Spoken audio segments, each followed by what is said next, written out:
Hi, I'm Mark, and welcome to the current Outside Views report on Russia's war of aggression against Ukraine. The US Foreign Intelligence Agency CIA sees good chances of recruiting Russian agents during the Ukraine war. The reason is the disappointment in Russia about the war, as CIA Director William Burns said, according to the BBC, at the annual lecture of the Ditchley Foundation in the English county of Oxfordshire on Saturday.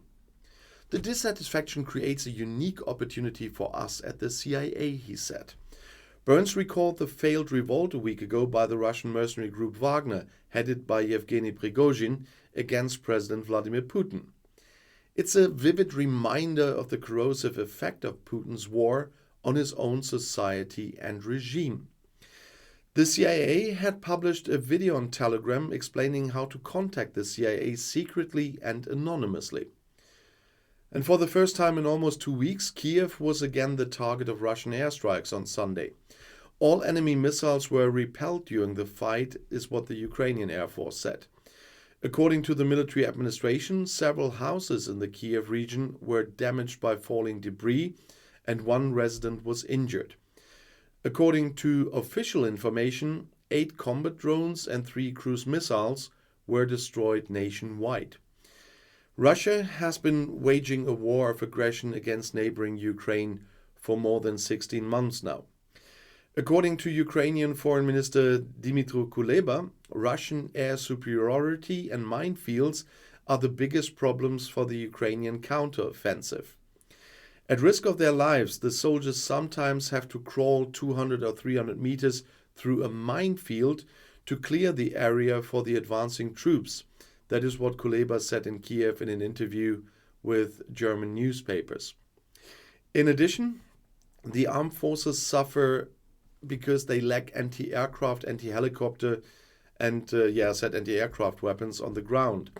The Russians managed to hit their counter-offensive forces with combat helicopters and combat aircraft.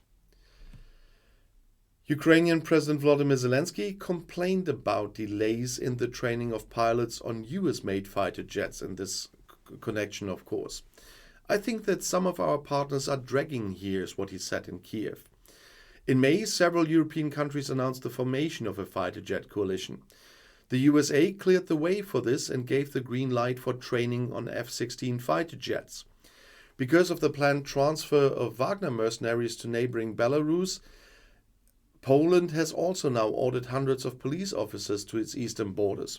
The 500 officers, including members of the anti-terrorist unit, are to reinforce the 5,000 border guards and 2,000 soldiers currently stationed at the border.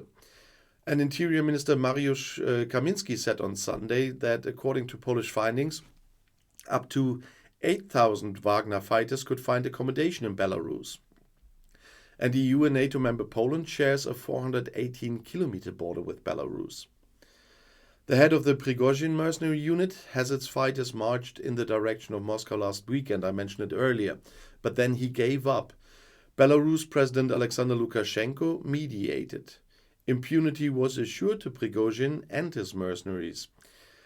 The Ukrainian president expressed confidence in his country's European future still. It has always been impossible to imagine a common house in Europe without Ukraine, is what he said in his daily video address on Saturday.